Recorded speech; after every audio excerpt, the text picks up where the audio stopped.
नमस्कार। Economics Awadh classes YouTube channel पे आपका स्वागत है।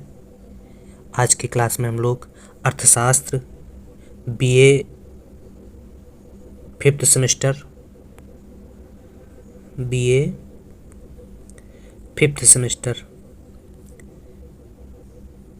आर्थिक समृद्धि एवं आर्थिक विकास, economics growth and economic development topic से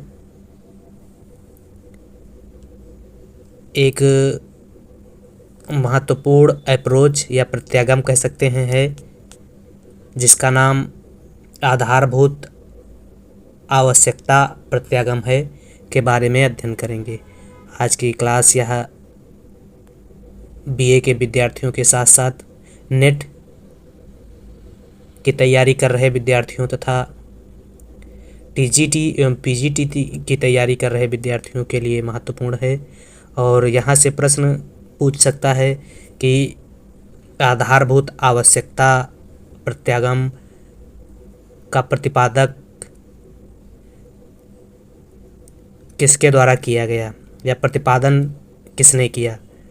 तो जान लेते हैं आधारभूत आवश्यकता प्रत्यागम क्या है, किस वर्ष में यह लागू किया गया और मूल आवश्यकताएं क्या हैं आर्थिक विकास को मापने की, तथा सूचक क्या हैं मूल आवश्यकताओं की। तो बेसिक नीड्स अप्रोच का प्रतिपादन वर्ष 1970 में विश्व बैंक द्वारा किया गया। प्रोफेसर हिक्स एवं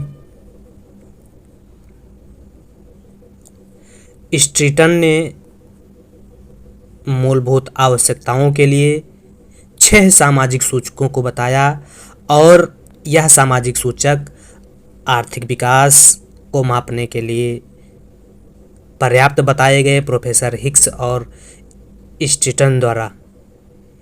इसके पहले हम लोगों ने मूलभूत आवश्यकता प्रत्यागम का पहले जीवन का भौतिक गुणवत्ता सूचकांक के बारे में हम लोगों ने अध्ययन किया था। जीवन का भौतिक गुणवत्ता सूचकांक भी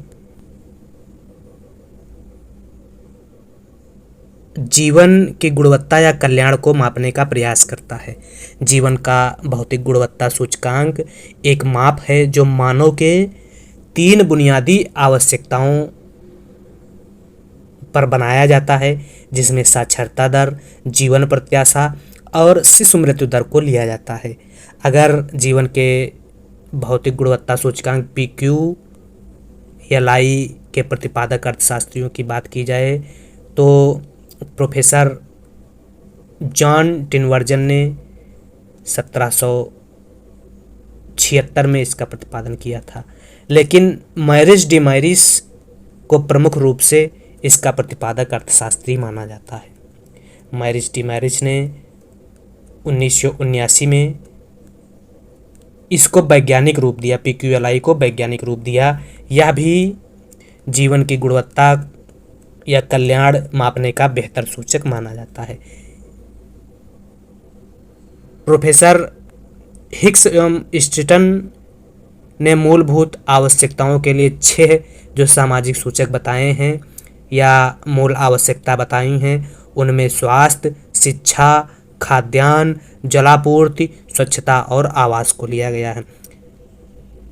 स्वास्थ्य के सूचक के अंतर्गत जन्म के समय जीवन प्रत्याशा को लिया गया है, मतलब जन्म के बाद से एक व्यक्ति लगभग या औसत कितने वर्ष तक जीवित रहता है उसको मापा जाता है। शिक्षा के अंतर्गत प्राथमिक शिक्षा विद्यालयों में जनसंख्या प्रतिशत के अनुसार साक्षरता दर को लिया गया है। खाद्यान्न के अंतर्गत प्रति व्यक्ति कैलोरी आपूर्ति को लिया जाता है तथा जलापूर्ति के अंतर्गत शिशु मृत्यु दर तथा पीने योग्य पानी तक कितने प्रतिशत जनसंख्या या लोगों की पहुंच है इसको मापा जाता है। स्वच्छता के अंतर्गत शिशु मृत्यु दर तथा स्वच्छता प्राप्त जनसंख्या का प्रतिशत लिया जाता है स्वच्छता के अंतर्गत, तथा आवास में कोई सूचक नहीं लिया गया है। तो आधारभूत आवश्यकता प्रत्यागम के अंतर्गत मूलभूत आवश्यकताएं, जो सामाजिक मूलभूत आवश्यकताएं मनुष्य की हैं, इनके द्वारा जीवन की गुणवत्ता या मूलभूत आवश्यकता या जीवन, व्यक्ति के जीवन का स्तर या सामाजिक स्तर मापा जाता है। मूलभूत आवश्यकताओं में स्वास्थ्य, मनुष्य का स्वास्थ्य कैसा है, शिक्षा का स्तर कैसा है, खाद्यान्न की आपूर्ति क्या है, जलापूर्ति क्या क्या है, स्वच्छता का स्तर कैसा है, और आवास को शामिल किया जाता है। तो यही क्वेश्चन यहाँ से बनता है एग्जाम में कि मूलभूत आवश्यक प्रत्यागम किस अर्थशास्त्री ने दिया, या प्रतिपादक कौन है, या किस वर्ष यह प्रतिपादित किया गया, तथा मूलभूत आवश्यकताओं में कितने सामाजिक सूचकों को लिया गया है। तो 6 सामाजिक सूचकों को लिया गया है, जिसमें स्वास्थ्य, शिक्षा, खाद्यान्न, जलापूर्ति, स्वच्छता एवं आवास को लिया गया है।